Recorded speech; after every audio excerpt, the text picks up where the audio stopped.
L'histoire commence dans une guilde d'aventuriers animés, un endroit où des aventuriers de tous horizons se rassemblent. Une fille aux cheveux bleus s'approche audacieusement de Lost et lui demande de former une équipe d'aventuriers avec elle. En entendant cette invitation inattendue adressée au plus grand perdant de tous les temps, tous les aventuriers présents sont tellement choqués qu'un homme laisse même tomber une hache sur son propre pied, incrédule. Même Lost ne peut pas comprendre pourquoi quelqu'un voudrait faire équipe avec un perdant comme lui, bien qu'il soit celui qui ait initialement mis une annonce pour recruter des membres. La fille, qui se présente sous le nom de Narsena, affirme être une artiste martiale puissante et demande une nouvelle fois à Lost de la laisser rejoindre son équipe d'aventuriers. Mais avant qu'il ne puisse répondre, la réceptionniste de la guilde, Amherst, intervient avec un sentiment d'urgence et prend Narsena à part. Elle lui explique précipitamment à quel point Lost est incompétent et qu'il ne peut utiliser que des sorts de soins de base, remettant en question la décision de Narsena. Selon Amherst, Lost est un orphelin qui a grandi dans le monde des aventuriers mais qui ne peut toujours pas utiliser de sorts de soins de haut niveau, ce qui, aux yeux de tout le monde, fait de lui le plus grand perdant.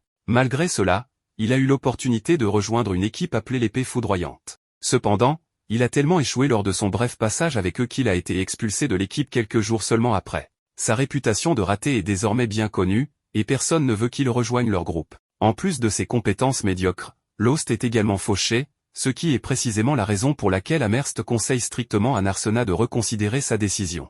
Narsena, cependant, reste imperturbable face aux avertissements. Elle dit à Amherst de ne pas s'inquiéter et montre nonchalamment combien d'argent elle a sur elle. Amherst la prévient rapidement de ne pas étaler sa richesse en public, en insistant sur le fait qu'il y a trop de personnes mal intentionnées qui pourraient la prendre pour cible. Malgré ce conseil, Narsena ne semble pas trop préoccupée par sa sécurité. En fait, elle affirme qu'elle veut faire équipe avec Lost depuis longtemps. Elle renvoie la réceptionniste curieuse et retourne auprès de Lost pour reprendre leur conversation. Alors qu'elle est occupée, Ansam l'approche pour lui demander si Lost a décidé de rejoindre un nouveau groupe, mais elle révèle que Lost est trop incompétent pour... Pendant que Lost remplit le formulaire, Narsena admire son sérieux et sa détermination, laissant entendre qu'elle pourrait avoir un faible pour lui. Lorsque Lost lève soudainement les yeux vers elle, elle est surprise, révélant clairement son affection naissante. Après être officiellement devenue une équipe, Lost et Narsena se serrent la main, scellant leur nouvelle amitié dans un moment sincère. Ils traversent la ville de Marmont, où Lost mentionne que cet endroit est construit près d'un labyrinthe qui n'a pas encore été entièrement exploré. Ce fait intrigant explique pourquoi tant d'aventuriers se rassemblent ici, espérant percer ces mystères. Lost a l'idée de partir explorer ce labyrinthe avec Narsena, même si, quelques minutes plus tôt, la réceptionniste lui avait clairement demandé de ne pas mettre la jeune fille en danger tant qu'elle n'était pas devenue une aventurière expérimentée. Aux abords de Marmont, on trouve des orques dans les montagnes à l'est et dans les forêts au nord. Il y a également des serpents dangereux dans les marais au sud, et seulement quelques gobelins faibles dans les plaines de l'ouest, ce qui en fait un endroit parfait pour que les aventuriers débutants développent leurs compétences et gagnent de l'expérience. Toutefois, Lost ne pense pas que Narsena s'améliorera si elle va dans les plaines, et c'est pourquoi il insiste pour aller directement dans le labyrinthe, là où se trouvent les vrais défis. Il se dirige vers l'entrée du labyrinthe, et Narsena se porte volontaire pour prendre la tête, rappelant à Lost qu'elle est l'artiste martiale, la DPS du groupe, tandis que lui est le soutien, un simple soigneur. Avec une confiance qui se lit sur son visage, elle entre dans le labyrinthe et Lost la suit de près. Il se demande si elle a une quelconque expérience du combat, mais elle prouve rapidement sa valeur en éliminant une meute de gobelins, les frappant à mort avec une grande habileté. Lost récupère une pierre magique parmi les butins, qui peut être vendue à la guilde pour de l'argent bien nécessaire. Narsena demande curieusement à Lost pourquoi la guilde achète ces pierres magiques, et Lost lui explique que ces pierres contiennent de l'énergie magique que la guilde utilise à diverses fins, y compris pour améliorer ses propres capacités et fabriquer des objets puissants. Le duo récupère plusieurs de ces pierres magiques vertes, mais elles ne valent pas grand-chose car elles proviennent des monstres les plus faibles. Lost encourage donc Narsena à affronter des monstres plus puissants pour améliorer son niveau de compétence, et il décide de se rendre à l'étage suivant du labyrinthe à la recherche de défis plus grands. La fille insouciante manque de marcher sur un piège caché, mais Lost l'arrête juste à temps, lui évitant d'être transpercé par des dizaines de pointes acérées. Lost profite de cette occasion pour lui apprendre comment identifier les pièges, lui disant de toujours faire attention aux briques d'une teinte différente. Narsena est impressionné par les connaissances de Lost et lui demande s'il étudie beaucoup, car ce type de connaissance est généralement réservé aux aventuriers appartenant à la classe des voleurs. Lost explique que, comme il a travaillé pendant longtemps dans diverses capacités, il a fini par développer toutes sortes de compétences, dont certaines peuvent sembler inhabituelles pour un soigneur. Ces diverses expériences lui permettent d'être plus ingénieux que ce que les autres pourraient imaginer, ce qui étonne encore plus Narsena. En voyant un énorme orc, Lost et Narsena se cachent tandis que le monstre les cherche. Lost reconnaît qu'il s'agit d'un semi-orc, un monstre de niveau intermédiaire. Il décide d'attaquer ce gros monstre, et Narsena propose de l'accompagner. Voyant son enthousiasme, il accepte d'affronter la créature. Elle saute hors de leur cachette, laissant Lost derrière elle, et se prépare à attaquer. Elle bondit sur le monstre, réussissant à éviter son grand fouet avant de lui donner un coup de pied, mais le corps dur de la créature lui donne l'impression d'avoir frappé un rocher. Elle essaie de tirer parti de la lenteur du monstre, mais celui-ci la repousse violemment et s'apprête à en faire son dîner quand Lost intervient. Il coupe la main de la créature puante et lui transperce le cœur. Une fois le monstre éliminé, Narsena est ravie de voir à quel point les techniques de combat rapprochées de Lost se sont améliorées. Elle veut savoir s'il est vraiment le soigneur, mais il évite la question. Elle continue alors à parler de ses progrès au combat, tandis que lui s'inquiète de la blessure qu'elle a subie au bras pendant l'affrontement. Immédiatement, Lost tend les mains pour la soigner. Une lumière éclatante en sort, guérissant ses blessures sous ses yeux ébahis. Par la suite, ils sont impressionnés par la taille de la pierre magique de l'orque. Narsena pense que celle-ci vaut bien plus que celle d'un gobelin, et Lost suggère qu'ils retournent en ville puisqu'ils ont quelque chose d'aussi précieux. Mais Narsena, pleine d'énergie, assure qu'elle est prête à affronter encore plus de monstres. À cause de son enthousiasme, il décide de continuer à chasser. Plus tard dans la journée, après avoir abattu davantage d'orques et récupéré leurs pierres magiques, ils se rendent à la guilde des aventuriers pour les échanger. En arrivant, Amherst s'inquiète que Lost ait emmené Narsena dans le labyrinthe, car c'était risqué. Cependant, il lui informe que c'est Narsena qui avait insisté pour l'accompagner, ce qu'il avait accepté. Il lui montre ensuite les pierres qu'ils ont récupérées, et Amherst est ravi de voir autant de pierres d'orques, qui sont bien plus précieuses que d'autres pierres magiques. Elle leur demande s'ils veulent les échanger, et ils confirment. Heureuse, elle procède à l'échange, et sa joie surprend Lost. Ce n'est qu'à ce moment que Narsena l'informe que conclure un tel échange permet à Amherst d'augmenter son salaire. Quand Amherst leur remet le paiement pour la pierre, Lost est choqué jusqu'aux os. Il n'avait jamais imaginé qu'elle pouvait valoir autant, ce qui lui fait réaliser à quel point il s'était fait arnaquer auparavant. Apparemment, son ancien groupe l'avait trompé gravement. En réalisant cela, Narsena pense qu'il devrait déposer une plainte. Elle demande à Amherst si c'est possible, et celle-ci affirme qu'il devrait payer des frais pour cela.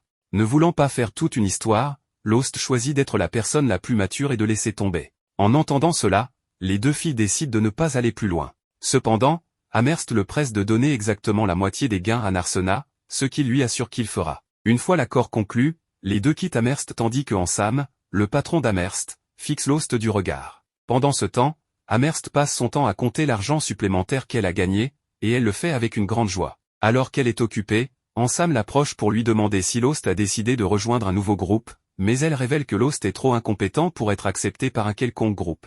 Elle attire cependant son attention sur Narsena, qu'elle trouve très spéciale. Ce soir-là, Lost et Narsena arrivent chez Madame Meali pour louer une chambre. En entrant dans la zone du restaurant, ils sont accueillis par sa fille, qui semble beaucoup apprécier Lost. Cependant, lorsqu'elle voit Narsena, elle la regarde avec dégoût et demande si elle est le nouveau membre pathétique de son groupe. Lost est surpris d'apprendre que la nouvelle s'est répandue dans toute la ville. En réponse, elle lui dit que tout le monde en ville a appris à quel point il est incompétent, ce qui fait de lui un choix difficile pour tout membre de groupe. À ce moment-là, il demande une chambre pour la nuit, et la fille l'envoie voir sa mère. Quand Madame Meali voit Lost et Narsena, elle suppose immédiatement que les deux forment un couple et qu'ils sont là pour s'entraîner. Elle leur demande alors s'ils ne veulent qu'une seule chambre, et Lost décline rapidement l'offre, disant qu'ils auront besoin de chambres séparées. Apparemment, son instinct fraternel n'est pas en état de marche. De son côté, Narsena souhaite qu'ils obtiennent une seule chambre, car même si elle appelle Lost grand frère, cela ne la dérange pas de partager la même chambre avec lui si cela signifie qu'elle peut ressentir la présence de son grand frère à ses côtés. Avant que les deux ne se rendent dans leur chambre, Madame Meali leur propose de leur donner à manger. Après avoir mangé, ils se dirigent chacun vers leur chambre, se souhaitant mutuellement une bonne nuit. En entrant dans sa chambre, Narsena est toujours attristée que Lost n'ait pas accepté de partager la chambre avec elle. Elle se souvient de la première fois où ils se sont rencontrés, à l'époque, elle n'était encore qu'une petite fille avec des ecchymoses sur tout le corps. La voyant dans cet état, Lost l'avait soignée. Son geste généreux l'avait alors motivée à devenir une aventurière. Elle était convaincue qu'un jour, elle s'associerait avec lui, devenant ainsi son protecteur si le besoin s'en faisait sentir. Depuis, elle s'était entraînée dur et avait vu une opportunité parfaite de le retrouver lorsqu'elle avait appris qu'il avait été expulsé de son ancien groupe. Cela l'avait confortée dans l'idée de former un nouveau groupe avec lui. Heureusement, elle avait réalisé son rêve de toujours. Cependant, cela ne suffisait toujours pas. Elle est triste que Lost ne la reconnaisse pas, bien qu'elle lui accorde le bénéfice du doute puisqu'elle est devenue plus grande et a maintenant une couleur de cheveux différente, ce qui rendrait difficile pour quiconque de la reconnaître après toutes ces années. Malgré cela, elle est heureuse de voir qu'il est devenu plus fort que jamais. La force qu'il a démontrée plus tôt contre le demi-orc la fait penser que peut-être Lost n'aura plus besoin de sa protection. Ses pensées sont cependant interrompues lorsqu'elle se rappelle qu'elle doit le protéger coûte que coûte. Ayant pris cette décision, elle se prépare à dormir et enlève sa tenue d'aventurière pour enfiler une tenue plus féminine. À ce moment-là, elle se demande pourquoi les gens en ville pensent que Lost est incompétent, surtout qu'elle sait à quel point il est puissant. Dans la scène suivante, au milieu d'un marais, un groupe d'aventuriers faisait face à une hydre à 7 têtes, bien que 2 de ses têtes aient déjà été coupées. Margulu, le guerrier vêtu d'une armure dorée, se tenait à l'avant, bien qu'il fût visiblement mal à l'aise. Armia, la sorcière à ses côtés, était la plus nerveuse de tous. La voleuse du groupe, Saberia, était trop blessée pour continuer à combattre, tandis que Lost soignait ses blessures. Bien qu'il n'ait pas de remède pour la débarrasser du poison, il pouvait restaurer sa force physique pour l'aider à lutter contre celui-ci. La voleuse se plaignit que le guérisseur ne servait à rien, ce qui poussa le guerrier de première ligne à leur ordonner d'arrêter de se quereller et de retourner au combat si les soins étaient terminés. Cependant, les soins n'étaient pas complets, car Lost ne pouvait pas neutraliser le poison, comme il l'avait mentionné. Ils auraient dû apporter un antidote, mais leur chef avait jugé cela trop coûteux et avait choisi de ne pas en acheter. Malgré tout, il blâma Lost pour être un guérisseur inutile. À ce moment-là, l'hydre attaqua de nouveau, visant Margulu, qui bloqua l'attaque avec son épée et cria à Armia de lancer un sort. Armia lança une boule de feu, mais elle n'égratigna à peine la bête. Frustré par ses alliés, le guerrier les déclara tous inutiles. Ne voulant pas affronter la mission seul, il décida de battre en retraite, abandonnant ses compagnons. Armia suivit Margulu, tandis que Lost portait Saberia dans ses bras et se retirait également. Dans la scène suivante, nous revenons au moment où Margulu expulsa Lost du groupe des lames de foudre. Saberia accusa le guérisseur d'être la raison pour laquelle ils avaient échoué à vaincre l'hydre, à quoi Lost répliqua qu'ils étaient peut-être aussi en partie responsables, étant donné qu'ils étaient si excités qu'ils avaient veillé toute la nuit et n'étaient pas à leur meilleur niveau pendant le combat. Margulu demanda si Lost insinuait que la faute leur incombait, bien que ce ne soit pas exactement ce que Lost avait dit. Saberia ajouta qu'il devrait demander à Armia de qui c'était la faute. Se sentant intimidée, l'innocente sorcière jeta un coup d'œil au chef du groupe et, en pointant du doigt Lost, rejeta la faute sur lui. À ce moment-là, Lost se réveilla de ce rêve, une perle de sueur sur le front. Il réalisa que s'il en rêvait, c'était parce que cela le dérangeait plus qu'il ne le pensait. En fait, quelque chose de similaire s'était produit 6 ans auparavant. À cette époque, il était déjà connu sous le nom de Lost l'inutile, mais il aspirait encore à devenir un aventurier de haut niveau. C'est durant cette période qu'un autre groupe l'avait contacté, mais en réalité, il ne voulait pas d'un guérisseur, il voulait un appât vivant pour distraire les monstres. Pour un orphelin des labyrinthes comme Lost, ce genre de traitement était trop fréquent. Ce qu'il ne s'attendait pas, cependant, c'était que les monstres se retournent contre le groupe à l'origine de tous les problèmes et les éliminent. En sortant du donjon, Lost était traumatisé, n'ayant jamais été reconnu comme un véritable aventurier. Ce jour-là, il tomba sur une charrette renversée au milieu de la route, entourée de gobelins armés. Dans le chaos, il y avait une jeune fille sans défense, et le jeune homme se précipita à son secours sans réfléchir. Même aujourd'hui, il ne comprenait pas vraiment pourquoi il avait pris cette décision impulsive, il l'avait simplement fait. Peut-être était-ce parce que la vie d'un orphelin des labyrinthes n'avait pas beaucoup de valeur, mais s'il pouvait échanger sa vie pour sauver cette fille, alors sa mort ne serait pas vaine. C'était peut-être ce qu'il pensait pendant le combat. Cependant, il fut frappé à la tête et perdit connaissance.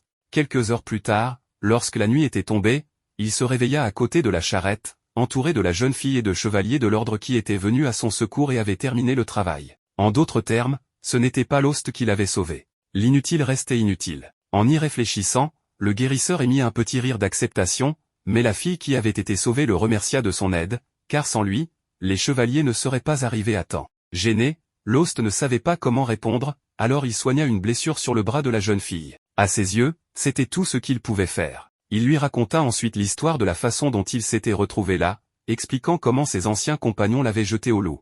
La jeune fille fut horrifiée par leur cruauté et se mit à pleurer face à la dureté de ces personnes. C'est à ce moment-là qu'elle décida que lorsqu'elle serait grande, elle deviendrait aventurière et promit de former un groupe avec le guérisseur. Malgré cela, après le départ de la jeune fille, Lost pensa qu'elle était la fille d'un noble et qu'elle n'avait aucune chance de devenir aventurière. Bien qu'il ne nourrissait aucune illusion à ce sujet, ses paroles l'encouragèrent tout de même, et il résolut de devenir à nouveau un aventurier. Avec cela en tête, Lost commença à s'entraîner dur et trouva un mentor pour le guider, continuant en tant que guérisseur mais développant également une variété d'autres compétences d'aventurier. Au fil du temps, Lost rencontra les membres des Lames de Foudre et rejoignit leur groupe. En considérant tout cela, il était logique que Lost rêve de cet événement. Si ce n'était pas pour les paroles de cette jeune fille, il aurait peut-être abandonné pour de bon l'idée de devenir aventurier, et il n'aurait pas non plus rencontré Narsena. En parlant d'elle, la jeune femme frappa à la porte du guérisseur à ce moment précis, demandant s'il était encore éveillé. Lorsque Lost ouvrit la porte, elle l'invita à prendre le petit déjeuner avec elle,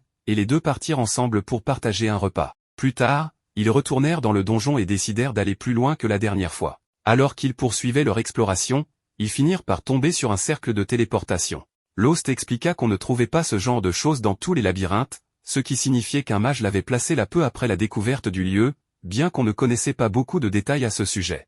Narsena voulait savoir s'il était possible d'être transporté vers d'autres endroits en utilisant un tel cercle. Lost expliqua alors qu'il fallait un autre cercle de téléportation pour sortir, car il n'était possible d'entrer que par l'un et de sortir par un autre. En entendant cela, Narsena pensa qu'il serait bien plus simple d'en construire un en ville, mais réalisa rapidement que la ville pourrait se retrouver envahie de monstres si un cercle menait directement là-bas. Le guérisseur sourit et fit remarquer qu'en réalité, les monstres ne pouvaient pas utiliser cette méthode. De toute façon, les connaissances nécessaires pour créer des cercles de téléportation avaient été perdues il y a des centaines d'années. Bien qu'ils soient pratiques, il n'y avait plus moyen d'en fabriquer de nouveaux aujourd'hui. Sur ce, le duo se dirigea vers le cercle de téléportation et fut transporté de l'autre côté. Là, ils se retrouvèrent dans une partie rougeâtre du donjon, contrairement aux teintes vertes qui dominaient les niveaux supérieurs. Ils étaient maintenant dans les niveaux intermédiaires, une partie plus profonde du donjon où les défis étaient plus ardus. Par exemple, lorsqu'ils affrontèrent des liches, des êtres sans corps physique. L'inexpérimenté Narsena tenta d'utiliser ses techniques habituelles d'arts martiaux,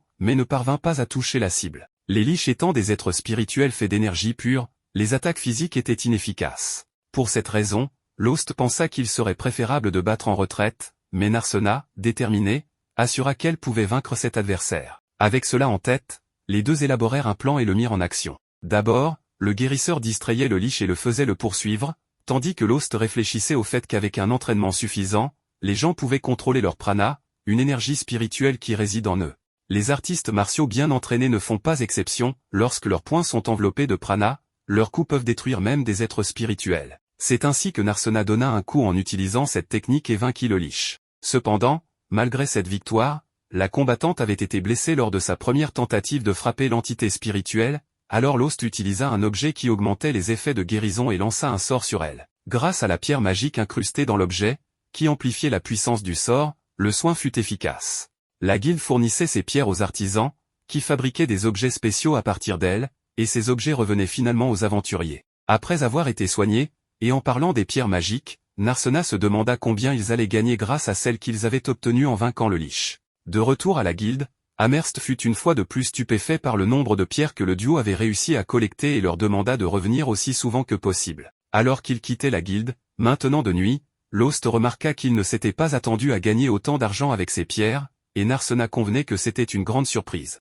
Soudain, une foule se formait plus loin, où deux hommes se disputaient à propos de quelque chose. Le duo s'approcha pour voir ce qui se passait, et Lost nota que ce genre de dispute était devenu assez courant, car des aventuriers ayant eu des ennuis ailleurs affluaient dans cette ville. Cela rappela à Narsena quelque chose qu'Amherst avait mentionné. Selon Lost, c'était un énorme inconvénient pour les aventuriers et les habitants de la ville qui respectaient les règles, mais il décida de laisser tomber, disant qu'il était temps de célébrer l'argent gagné ce jour-là avec un bon dîner. Et en effet, le dîner était assez somptueux. Les assiettes déjà sur la table, mais Ali, la propriétaire de la taverne, demanda à Lost s'il avait assez d'argent pour tout payer, et il la rassura en lui disant que oui. En plus de cela, il ne refuserait pas une bière. Narsena fait la même demande, mais la fille de Méali l'informe qu'ils ne servent pas d'alcool aux enfants. Narsena menace de protester, mais Lost convient qu'il est un peu trop tôt pour que sa jeune compagne boive de la bière, alors il laisse tomber le sujet. Au milieu du repas, Narsena interroge Lost au sujet d'un bâtiment étrange sans porte ni fenêtre, car il y en a plusieurs dans la ville et elle ne sait pas ce qu'ils sont. Lost admet qu'il était lui aussi curieux à ce sujet et fut surpris d'apprendre que même les ouvriers qui les avaient construits ne savaient pas à quoi ils servaient, ni qui avait commandé leur construction. Les ouvriers ont expliqué que le projet venait d'un agent représentant un autre agent, et ainsi de suite. Face à cela, Narsena commente que celui qui a commandé ces bâtiments ne voulait clairement pas être identifié. Lost, cependant, ne s'en inquiète pas tant que cela ne fait de mal à personne, bien qu'il aurait préféré qu'ils construisent un mur autour de la ville au lieu de ces structures étranges. Narsena est d'accord, car la ville pourrait être vulnérable, surtout qu'elle n'a même pas de fossé. Cependant, elle apprécie aussi de pouvoir voir loin à l'horizon. Lost insiste sur le fait que cela est problématique en temps de guerre, car il serait impossible d'empêcher les ennemis d'entrer. Narsena, cependant, n'est pas préoccupé par les envahisseurs, quel que soit le danger qui surgit, qu'il s'agisse de voleurs ou de monstres, les aventuriers de la ville pourront les repousser. Plus tard, après être rentrés chez eux et avoir échangé leurs adieux, ils se dirigent chacun vers leur chambre. Enfin, presque, car Narsena appelle brièvement son compagnon pour dire quelque chose, puis change d'avis et prétend que ce n'était rien. Allongé seul dans son lit, Elle regrette de ne pas avoir dit, encore une fois, qu'elle aurait préféré partager une chambre avec lui. De son côté, Lost se sent heureux de faire à nouveau partie d'un groupe. Même s'il pense qu'il ne reverra jamais cette petite fille, il sent que grâce à Narsena, il pourra continuer à vivre des aventures encore un moment. Le lendemain, Margulu présente le nouveau guérisseur des lames de foudre, nommé Lyra. Elle salue le reste du groupe, mais les autres filles ne semblent pas ravies de cette nouvelle recrue. Sabria refuse même de la regarder, tandis qu'Arma peine à dire quoi que ce soit. En revanche, le chef est absolument ravi, assurant à tout le monde que, désormais, ils pourront vaincre l'hydre. Pendant ce temps, un vieil homme assis sur un trône demande si la princesse endormie est en ville, et son subordonné l'informe qu'elle a formé un groupe avec Lost. À court de temps, l'homme ordonne à son subordonné de se débarrasser du guérisseur inutile. Ensuite, l'équipe de la Lame Éclair observe de loin l'hydre qui les avait déjà vaincus par le passé. Alors qu'ils planifient une nouvelle attaque, leur chef est déterminé à venger la défaite passée. Il explique aux autres que lui et le guérisseur attaqueront de front, pendant que le voleur passera par l'arrière et que le mage les soutiendra avec sa magie. Lyra, la nouvelle guérisseuse du groupe, rejette cette idée, car elle ne se sent pas capable de combattre en première ligne. Cela surprend le reste de l'équipe, car leur ancien guérisseur, Lost, était plus que compétent pour ce rôle et avait même réussi à trancher la tête de l'hydre lors de leur dernier combat. Le chef dit alors à Lyra de rester en retrait et de se concentrer sur les soins et le traitement des poisons, affirmant que, d'une manière ou d'une autre, ils viendront à bout de l'hydre, même sans Lost. Pendant ce temps, au hall de la guilde, Lost et Narsena rapportent une nouvelle moisson impressionnante de butin provenant du donjon. Amherst se demande si tous ces trésors viennent vraiment des niveaux inférieurs et si les deux ne se mettent pas en danger inutilement. Narsena la rassure en disant que leur petit duo reste prudemment sur les niveaux plus faciles. Amherst suggère de recruter d'autres membres pour agrandir leur groupe et ainsi augmenter leurs profits, sachant que cela bénéficierait également à ses propres finances.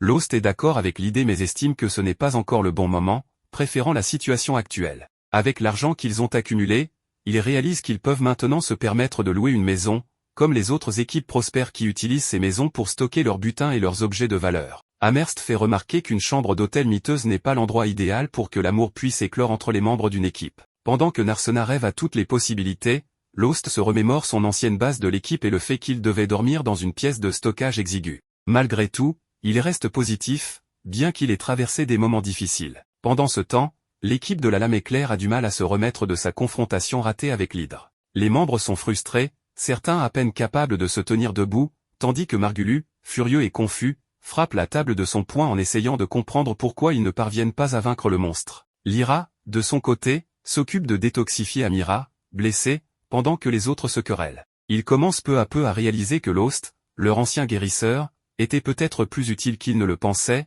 malgré ses plaintes constantes. Margulu décide d'aller retrouver Lost et de lui demander de revenir dans l'équipe. Il se convainc que personne ne pourrait refuser de rejoindre l'illustre équipe de la Lame Éclair. Un peu plus tard, Lyra est réveillée par Amira, qui se sent beaucoup mieux après avoir été soignée. En cherchant de la nourriture, elle découvre que Margulu et Siberia ont disparu, et elle se demande où ils ont bien pu aller. En réalité, les deux sont partis chercher leur ancien coéquipier. Margulu, sans la moindre honte, propose à Lost de rejoindre l'équipe, comme si c'était un cadeau, tout en riant et en prétendant que les mauvais traitements passés n'étaient qu'un simple malentendu. Il devient vite clair que Margulu a investi tout l'argent de Lost dans ses armures de pacotille, il enchaîne les excuses sur la mauvaise conduite de l'équipe envers leur ancien coéquipier et promet que les choses seront différentes désormais, allant même jusqu'à dénigrer la nouvelle guérisseuse, la qualifiant de femme inutile. À la surprise générale, Lost le remercie. Avant qu'il ne puisse dire un mot de plus, Narsena, qui a entendu toute la conversation, intervient, ne supportant plus la situation. La tension monte alors que Narsena refuse de laisser Margulu, qu'elle qualifie de manipulateur, lui voler son partenaire. Lost parvient à la calmer en expliquant qu'il apprécie l'offre mais qu'il n'accepte pas de rejoindre la Lame Éclair. Il n'a aucune rancune envers son ancienne équipe, mais il est satisfait avec son groupe actuel. Margulu n'en revient pas et accuse ouvertement Narsena de manipuler Lost, ce qui s'avère être une erreur fatale. Lost, autrefois calme, saisit Margulu avec fermeté et le met en garde, s'il ose toucher à Narsena, lui et la Lame Éclair le regretteront. Lost et Narsena quittent alors Margulu, frustré et légèrement ébranlé, qui ordonne à Amherst de lui trouver un nouveau membre d'équipe pour affronter l'hydre. Ils ont besoin de quelqu'un de fort et capable de tenir la ligne de front.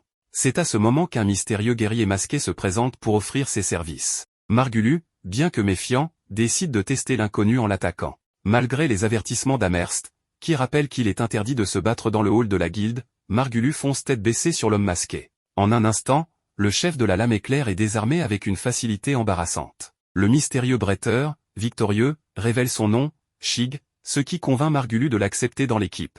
Plus tard, Sheila frappe à la porte de Lost. Depuis sa chambre, Narsena s'inquiète que la visiteuse essaie de se rapprocher de Lost avant elle. Mais il s'avère que Sheila vient simplement informer le duo qu'ils ont des invités, Armia et Lyra, les deux membres de l'ancienne équipe de Lost. Inquiète de leur prochaine confrontation avec l'Hydre, elle lui demande de l'aide. Il était assez fort pour couper la tête du monstre la dernière fois, alors sa présence pourrait les aider à vaincre la bête sans que personne ne soit grièvement blessé.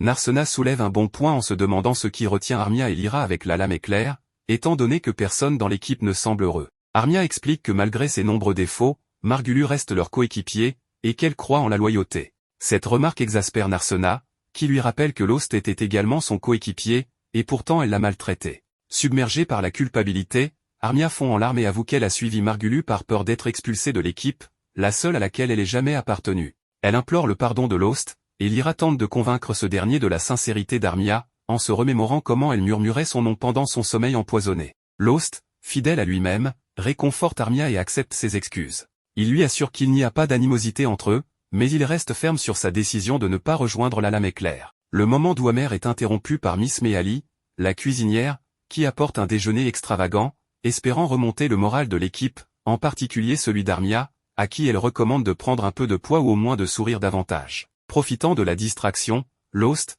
Lyra et Narsena s'éloignent pour discuter en privé. Narsena conseille à Lyra et Armia de quitter leur équipe, mais Lyra explique que c'est plus compliqué que ça. Se rappelant les paroles de Margulu à propos de la nouvelle guérisseuse, Lost met en garde Lyra, si elle reste avec la lame éclair, elle risque de vivre des moments difficiles. Malgré cela, Armia refuse d'abandonner son groupe, et Lyra ne veut pas abandonner Armia, ce qui les place dans une situation délicate. De retour à leur base, Lyra est présentée aux nouveaux membres de l'équipe, et à sa grande surprise, elle le reconnaît immédiatement, malgré le masque de style fantôme de l'opéra. Elle l'appelle Zig, mais Margulu la corrige en affirmant qu'il s'agit de Shig, une personne totalement différente. Lyra, méfiante, exige des explications.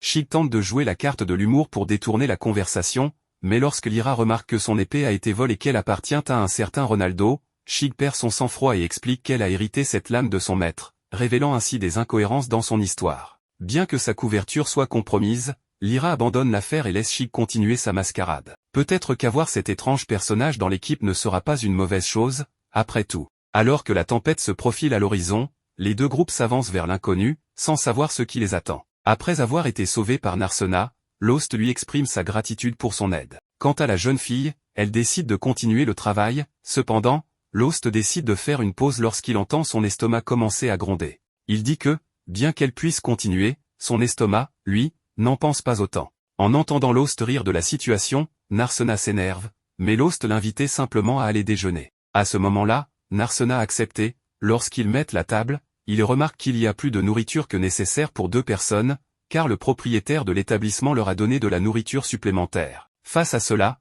Lost est un peu confus, mais il leur dit simplement de finir ce qu'il y a, car c'est déjà là. Pendant le repas, Lost explique un peu plus sur le monstre Hydre, qui est une créature très féroce et venimeuse avec un corps recouvert de muscles puissants. En entendant les détails sur ce monstre, Narsena prend peur et commence à s'inquiéter davantage pour Armia. Lost continue son explication et dit que l'hydre est très difficile à trouver n'importe où, car elle vit généralement seulement parmi les monstres de haut niveau. Selon ces informations, plusieurs méthodes ont été développées pour gérer les hydres, après de nombreuses études, y compris des moyens de traiter leur venin, qui peut être fatal dans la plupart des cas. Cependant, un antidote spécial a été développé pour traiter ce venin, et il est disponible à la vente à Marda. En entendant cela, Narsena se souvient que Mademoiselle Lyra n'a pas acheté cet antidote, ce qui la laisse complètement vulnérable. Lost explique que cet antidote est très cher, donc le seul espoir pour le groupe de Lyra est de compter sur leur magie de désintoxication.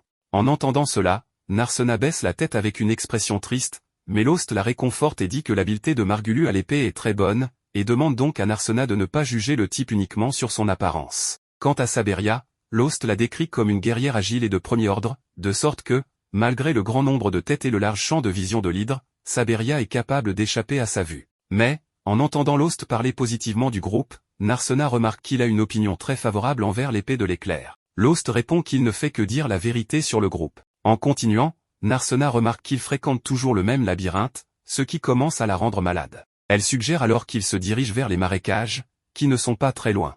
Pendant ce temps, Margulu et les autres continuent de défier l'hydre, jusqu'à ce que soudainement, Margulu remarque que Shig a volontairement retenu son attaque après avoir coupé l'une des têtes de l'hydre. Shig explique qu'il a laissé cette dernière tête à Margulu pour qu'il la coupe, car il ne veut pas s'attribuer tout le crédit. Margulius, comprenant le fonctionnement des choses, se lance à l'attaque, mais échoue en tentant de s'approcher de l'hydre de front. Saberia commence à attirer l'attention du monstre de l'autre côté, permettant à Margulius de lancer ses attaques. Entre-temps, Armia continue de lancer des sorts contre le monstre, qui, bien que faibles, ne sont pas complètement inutiles. Au milieu du combat, l'hydre frappe Armia avec un rocher, interrompant complètement sa magie. L'hydre commence alors à s'approcher de la jeune fille, transformant sa peur en énergie. En voyant le mana généré dans cette zone marécageuse, tous sont confus, car ce type d'énergie ne devrait être généré que dans les profondeurs des labyrinthes. En observant les mouvements de l'hydre, Margulius remarque que le monstre fait quelque chose de suspect. Lyra explique que l'ennemi subit une sorte de mutation, qui se produit lorsqu'un monstre absorbe une grande quantité de magie. Avec son corps modifié par cette mutation, l'ennemi améliore ses capacités à un niveau surréaliste. Bien que Lyra soit au courant de ce phénomène, elle reste choquée de le voir se produire dans un tel environnement. Sheik demande alors à Lyra de s'occuper des blessures d'Armia et suggère de se retirer du combat. Cependant, Margulius refuse de reculer, surtout compte tenu du chemin déjà parcouru. Il rassure même Lost en disant qu'il est également capable de couper la tête d'une hydre. Après ces paroles, Margulius attaque l'hydre de toutes ses forces, mais son épée se brise en deux. Le monstre contre-attaque, mais Lost arrive juste à temps pour le sauver. À ce moment-là, Sheik se rend compte que Lost est un guérisseur, et lui dit de laisser ce combat aux autres et d'aller s'occuper d'Armia. En examinant la santé de la jeune fille, Lyra dit qu'il est encore trop tôt pour savoir si elle ira bien, et que le fait qu'elle soit une mage la rend plus tolérante à la magie, ce qui diminue l'effet des sorts de guérison sur elle. Malgré cela, Lost se précipite pour utiliser sa magie curative sur elle. En voyant Lost utiliser un sort de guérison basique, Lyra commente que ce sera comme essayer de nettoyer de la glace, étant donné l'état dans lequel se trouve la jeune fille. Néanmoins, Lost persiste et continue d'appliquer sa magie à plusieurs reprises, en superposant les sorts les uns sur les autres. Cependant, Lyra affirme que cette stratégie ne mènera à rien, car on ne peut pas guérir un rhume simplement en augmentant la dose de médicaments. Et en entendant cela, Margulius dit qu'il n'a jamais eu de rhume, donc il ne comprend pas exactement ce que cela signifie. Lyra continue de se plaindre de la stratégie de Lost, car elle n'a jamais entendu parler de quelqu'un qui superpose des sorts de guérison. Malgré les plaintes de la jeune femme, Lost poursuit son plan jusqu'à ce qu'Armia ouvre enfin les yeux.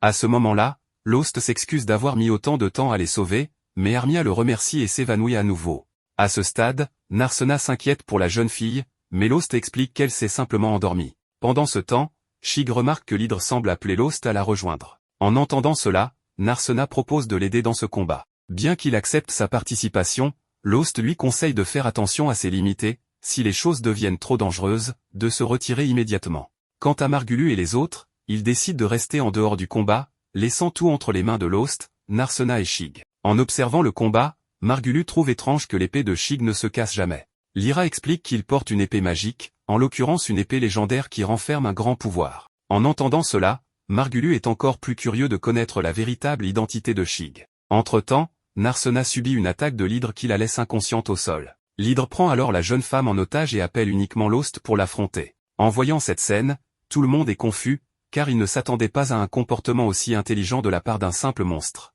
Lyra explique que lorsque le monstre mute, son intelligence et sa perversité évoluent en même temps que son corps. Lost demande alors à tous ceux qui sont présents de rester en dehors du combat, car il répondra à la demande de l'hydre. Après quelques secondes de lutte, Lost finit par être vaincu et tombe presque inconscient. Cependant, il reprend ses forces et se relève avec une mystérieuse aura bleue autour de lui. En voyant cette expression différente sur son visage, tous sont déconcertés. Lost met rapidement fin au combat en abattant l'hydre d'un seul coup, mais il s'effondre peu de temps après. Lyra utilise un antidote pour le réveiller, et quand il reprend conscience, il demande des nouvelles d'Armia et découvre qu'elle est toujours inconsciente, mais que sa vie n'est plus en danger. Les autres commentent la forme prise par Lost lorsqu'il a vaincu l'hydre. Margulius profite de l'occasion pour flatter Lost en disant qu'avec lui, le groupe pourrait même vaincre le maître du labyrinthe de Marda. En entendant cela, Saberia rappelle qu'ils n'ont même pas encore trouvé le maître du labyrinthe, ce qui fait que Margulius abandonne le sujet et se concentre sur la répartition de l'argent obtenu grâce à l'hydre. Cependant, il décide de ne partager l'argent qu'entre lui, Lost, et Saberia, car ils ont été les plus impliqués dans le combat. Quant à Armia, Margulius l'exclut complètement, affirmant qu'elle n'a pratiquement rien fait et qu'ils ne savent même pas si elle se réveillera un jour. De plus, il mentionne qu'ils pourraient simplement vendre la jeune fille si elle ne leur est plus utile, car il y a toujours des personnes mal intentionnées prêtes à l'acheter comme objet de plaisir. En entendant toutes ces absurdités, Narsena frappe Margulius au visage d'un coup de poing, ce qui le fait se plaindre en lui rappelant que l'agression physique est interdite par la guilde. Cependant, les autres font semblant de n'avoir rien vu. Saberia, en revanche, se range du côté de Margulu et est prête à témoigner en sa faveur devant la guilde. En entendant cela, Shig se souvient d'une autre raison d'accuser Margulu, ce dernier avait parlé plus tôt de la possibilité de vendre Armia, ce qui est un cas de traite des personnes. Pour aggraver les choses, Lyra se rappelle que le plan de Margulu était de vendre la jeune fille à un aristocrate dégénéré, ce qui rend l'infraction encore plus grave. En entendant cela, Shig affiche un air cynique de stupéfaction et dit qu'il ne peut tolérer cela. Il demande à ses amis de l'accompagner à la guilde pour porter plainte. À leur arrivée, Margulu découvre que Shig était en réalité un aventurier officiellement mandaté par la guilde des aventuriers de la ville royale. Shig explique que son nom n'était qu'un déguisement, car son véritable nom est différent. Amherst lui demande alors pourquoi quelqu'un d'aussi important se trouve ici. Shig répond que les aventuriers officiellement mandatés ont l'autorité de gérer les autres aventuriers et qu'il est là pour surveiller la sécurité publique dans cette ville. Durant ses recherches, il a découvert les méfaits du groupe de Margulu, qui sont maintenant expulsés du guilde en raison de leurs infractions. En entendant cela, Lost demande à Shig de le libérer, ainsi que Saberia, de cette sanction. Shig accepte la demande de Lost, mais ordonne à Margulu et au reste du groupe de quitter la ville. Cependant, Shig décide de continuer à patrouiller dans la région pour éviter que la bande ne cause d'autres problèmes. Narsena s'excuse auprès de Lost pour lui avoir demandé d'aller aider son ancien groupe, ce qui a failli entraîner leur expulsion de la guilde. Lost lui assure qu'il n'est pas en colère. Pendant ce temps, Shig demande à Lyra de former un groupe avec lui pour maintenir une surveillance plus efficace sur Marda. Lyra accepte de former un groupe, mais demande que cela inclue aussi Armia. Shig accepte cette condition sans problème. Le lendemain, la nouvelle équipe informe Lost, le guérisseur, et Narsena, l'artiste martial, qu'ils ont formé un trio équilibré composé d'un guerrier, d'un guérisseur et d'un mage. Narsena plaisante en disant que leur trio est parfaitement équilibré, tandis que Lost vérifie auprès d'Armia, la magicienne, si elle se sent bien avec ce nouveau tournant dans sa vie. Un peu confuse, Armia répond qu'elle n'a nulle part où aller et qu'elle se sent redevable envers Lyra et Shig pour l'avoir sauvée. Même si on lui a dit de ne pas s'inquiéter, elle préfère s'acquitter de cette dette pour se sentir mieux. Lost et Narsena encouragent Armia à se faire de nouveaux amis et à trouver la force d'avancer. Après cette conversation, Narsena se demande ce qu'ils vont faire ensuite. Lost lui explique qu'ils iront à la guilde pour échanger les pierres magiques de l'hydre contre de l'argent, ce qu'ils ont oublié de faire la veille, et propose de prendre une nouvelle mission, car c'est une source de revenus fiable pour les aventuriers. Narsena est déjà au courant de cela, sachant que les tâches comme chasser des monstres, collecter des objets rares ou servir de garde du corps peuvent être bien rémunérées. Lost ajoute que les missions sont aussi un excellent moyen de gagner de l'expérience, ce qui touche Narsena, réalisant qu'il pense également à son développement. Rougissant, elle cache sa réaction et suit Lost jusqu'à la guilde. À leur arrivée, ils ressentent une atmosphère tendue, car tous les membres de la guilde les fixent avec des regards sévères. Ils entendent des murmures dans la foule spéculant sur le rôle de Lost dans la défaite de l'hydre. Conscient de la tension, Lost demande à Narsena de rester vigilante au cas où quelqu'un essaierait de voler leur pierre magique. Peu de temps après, un aventurier nommé Marnell s'approche avec son groupe et demande à parler avec Lost. Méfiant, Lost accepte et Marnell demande à ses compagnons de s'éloigner pour apaiser la tension. Marnell explique que l'attitude des membres de la guilde provient de leur curiosité sur la manière dont Lost l'inutile a pu vaincre une créature aussi redoutable que l'hydre. Lost rassure Narsena en disant qu'il ne semble pas que Marnell soit intéressé par la pierre magique. Puis, Marnell s'incline et présente ses excuses, reconnaissant que tous, y compris lui-même, étaient au courant des méfaits de Margulu, l'aventurier malfaisant que Lost a dû affronter seul. Admettant avoir moqué Lost en le qualifiant d'inutile, Marnell exprime ses regrets et demande comment il peut obtenir son pardon. Narsena, avec une pointe de sarcasme, suggère que Marnell devrait s'agenouiller et s'excuser pendant 3 jours et 3 nuits, en soulignant que même cela ne compenserait pas les années de souffrance qu'a enduré Lost.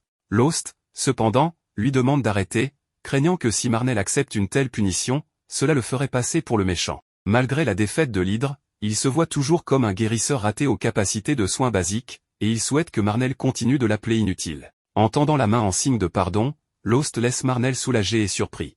Marnell accepte la poignée de main et promet d'aider Lost chaque fois qu'il aura besoin de soutien. Au comptoir de la guilde, Lost présente la pierre magique mutée de l'hydre et demande si elle a perdu de sa valeur à cause de cette étrange mutation. L'employé de la guilde clarifie au contraire que la pierre est maintenant encore plus précieuse, pouvant valoir jusqu'à 10 fois plus, car les mutations de pierres de monstres sont rares et ajoutent considérablement à leur valeur. La seule remarque de l'assistante est que la mutation nécessite une grande quantité de mana, ce qui explique pourquoi elle se produit habituellement dans les profondeurs d'un labyrinthe. À ce sujet, Lost fait remarquer que l'hydre a muté dans une zone marécageuse, ce qui laisse penser que la magie peut s'accumuler en dehors des labyrinthes. Narsena ajoute cependant qu'il est difficile de croire qu'il y a suffisamment de mana pour provoquer une mutation, alors Lost conclut qu'il y a quelque chose d'anormal dans le labyrinthe. Narsena demande si la guilde prend des mesures dans de telles situations, et Lost insiste sur l'importance d'organiser une expédition pour identifier la source du problème. En pleine conversation, Ansom apparaît derrière le comptoir, ce qui rend Amherst nerveuse.